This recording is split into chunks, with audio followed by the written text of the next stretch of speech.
4 choses que les femmes recherchent réellement au lit. Et j'ai dit réellement parce qu'on voit un peu tout et n'importe quoi sur Internet. La première chose que les femmes recherchent, c'est un homme qui sait situer leur point G. Non, je rigole. Oui, enfin c'est vrai, mais c'est pas de ça dont je veux parler. Premier point, c'est qu'elles recherchent à se sentir désirées. Donc, il ne faut pas hésiter, quand vous êtes en train, par exemple, de déshabiller une femme, à lui dire « tu es canon sans soutien-gorge » ou « tu es irrésistible, j'ai trop envie de te faire ça, tu me donnes trop envie ». Tu vois, il s'agit ici, non pas de la couvrir de compliments pour rien, ce qui reviendrait trop à la mettre sur un piédestal et à vous inférioriser. C'est pas de ça qu'il s'agit. Il s'agit ici de la mettre à l'aise, en lui montrant qu'elle vous plaît, que ce qu'elle vous fait, c'est bon, la faire sentir belle. Voilà, tout ça c'est important parce que finalement c'est ce qui va la mettre en confiance, c'est ce qui va l'encourager, c'est ce qui va la rassurer, c'est ce qui va créer un lien avec vous. Donc le premier axe vraiment, c'est de la faire se sentir désirée. Et beaucoup de femmes ont vraiment besoin de ça. Et d'ailleurs quand dans un couple, on couche plus ensemble, des fois ce qui fait souffrir vraiment la femme, c'est qu'elle a l'impression de ne plus être désirable. Deuxième point, beaucoup de femmes recherchent la sécurité quand elles couchent avec un homme. C'est-à-dire que, comme je disais, elles ont peur de tourner dans la cave, mais elles ont aussi d'autres peurs. Des peurs, par exemple, peur du jugement. Peur que si elle fait certaines pratiques avec toi, tu trouves que c'est pas une fille bien. Peur que tu ailles raconter à tous tes potes ce qu'elle fait, ses fantasmes les plus secrets, que tu racontes. Tu vois, donc la discrétion, par exemple.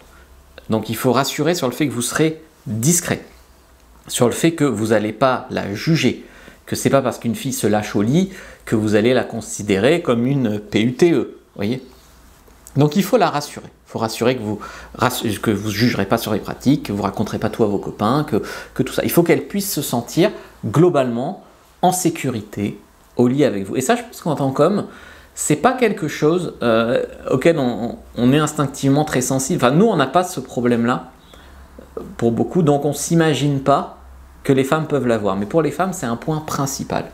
Troisième point, c'est que, en fait, elles recherchent ni l'amour tout doux, ni la performance à tout prix.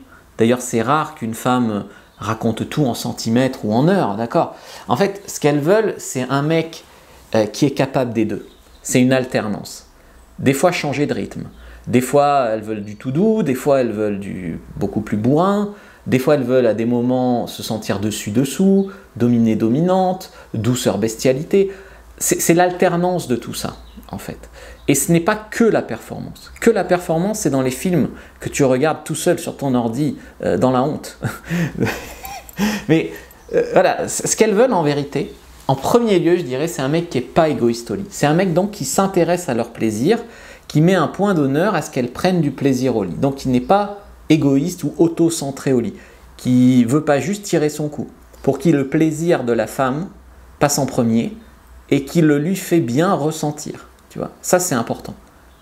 Qu'elle ressente que son plaisir est important pour toi. Cependant, ça ne veut pas dire qu'il faut toujours lui mettre la pression. Est-ce que tu as joui? Non, il ne faut pas lui mettre la pression non plus. Mais il faut juste que son plaisir soit très important pour toi et que tu ne sois pas égoïste. Quatrième chose qu'elle recherche réellement au lit, c'est sentir une connexion. Donc un lien en fait avec la personne. Alors là, il ne s'agit pas de tout deviner. Il y a des gens qui font des pratiques au lit et puis est-ce qu'elle aime pas, je devine, télépathie, elle simule pas, tu vois. Il ne s'agit pas d'être là dans la télépathie. Il s'agit de prendre un peu le temps de faire ça bien et essayer de voir où aller. Un peu plus comme ça, un peu plus comme ça. Même des fois lui demander, qu'est-ce que tu aimerais faire maintenant? Est-ce que tu veux un doigt de plus? Voilà, communiquer en fait. Communiquer et une fois que vous avez fini, peut-être débriefer. Qu'est-ce que tu aimerais mieux la prochaine fois? Ce genre de choses. Et oui, d'ailleurs, pendant que vous le faites, peut-être se regarder dans les yeux, ça contribue aussi à créer de la connexion, prendre le temps de s'embrasser et tout ça. Tout ça, ça crée aussi vachement de connexion. Donc ça, c'était vraiment 4 choses que les femmes veulent au lit. Il y en a d'autres, je pourrais faire un tome 2, dites-le moi en commentaire si vous voulez un tome 2. Vous pouvez prendre votre fiche sur comment être un bon amant, première description de la vidéo, lien en commentaire épinglé. C'est un petit e-book gratuit sur comment être un bon amant. Si ça vous plaît, vous pouvez prendre mon guide complet, e-book et vidéo, le guide du bon coup, sur ma boutique en ligne Fabrice Julien Secret. likez, commentez, partagez. N'hésitez pas à regarder une autre vidéo de la chaîne. Et si vous regardez sur TikTok ou Instagram, allez sur le compte. Et sur le compte principal, vous verrez un lien. Abonnez-vous à l'infolettre et vous allez recevoir des e-books gratuits.